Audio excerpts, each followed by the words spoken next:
When you talk to teachers, how many of them are afraid? You know, after Uvalde, you had people who were very afraid, but more, they're frustrated.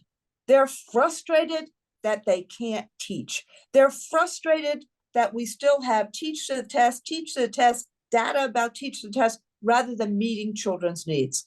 I hear two things from teachers, and look, I'm around the country all the time. I talk to teachers all the time. They direct message me on Twitter all the time. And I'm talking to our leaders all the time.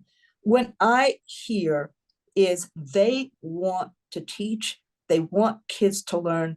They're some of the most amazing people on earth, and they want the tools to be able to do it, and they want the obstacles taken away. I was arguing with my parents and a couple of their peers in their late 70s. And I said to them that I think the biggest difference between being a parent, their generation, and mine is that really didn't occur to anybody in their generation that when they dropped their kids off at school on any given day, they were going to be blown away by Right, somebody carrying an AR-15. And I think that across the country, all boundaries, geographies, politics, you have a generation of kids, well, now two generations of kids that have grown up believing that, when any day that could happen in my school, exactly. and a generation of parents who, in the back of their mind, when they drop their kids off in the morning, have that what if question. And when they get them at the end of the day, right, have that thank God not today Right. issue.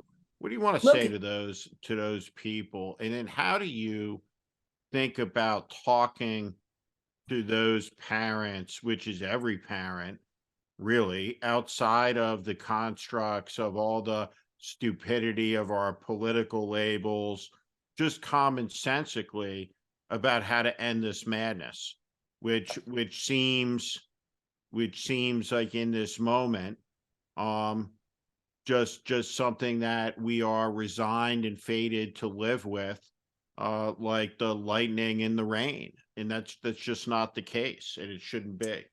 so I will, I reject the proposition that we just have to live with this.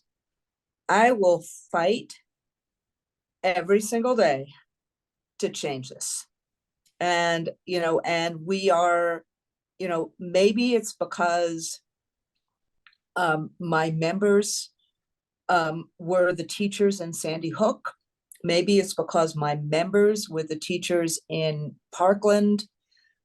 Maybe it's because my member who died in St. Louis with that shooter.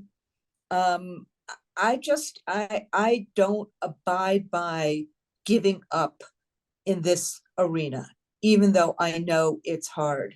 And I think that action, Steve, acting together to try to solve a problem. And when I say acting, a rally, a demonstration, writing to your politicians, trying to negotiate something. Acting is an antidote to apathy. Acting is an antidote to autocracy. Just like apathy is the tool of autocracy, acting is an antidote to them, and particularly acting in community with others. So maybe it's because I'm a union activist, or I'm a, but I do believe that action is a really important feature of hope. And I think that I think that what I would say to parents, which is what I say to educators, is that we together, ground up, can make a difference in the way in which people treat our children, and that our children should not be pawns in a culture war. And that's why I have gotten to now that I think the most important thing we could do right now is have a ban on weapons of war in terms of citizens. And it was interesting, Steve, that I said this in this speech I gave on the 28th, and the gun lobby and the extremists, and I'm getting this every single day. They're like, Weingarten called for the forfeiture of our guns. I mean, that's the disinformation. No, I don't think every citizen, I think we should ban weapons of war on the streets and in our schools. I think kids' lives are more important than AR-15s.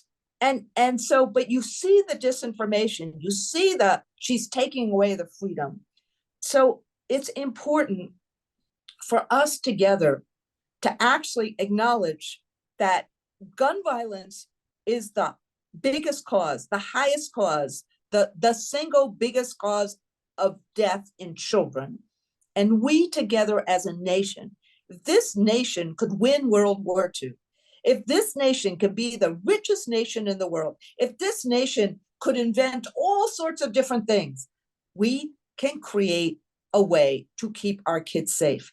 But it is going to be working together, figuring out the leverage, doing things sometimes on a state basis, and then electing people who have the courage of their convictions to do this work and to make safety and our communities more important than having an assault rifle that can kill people.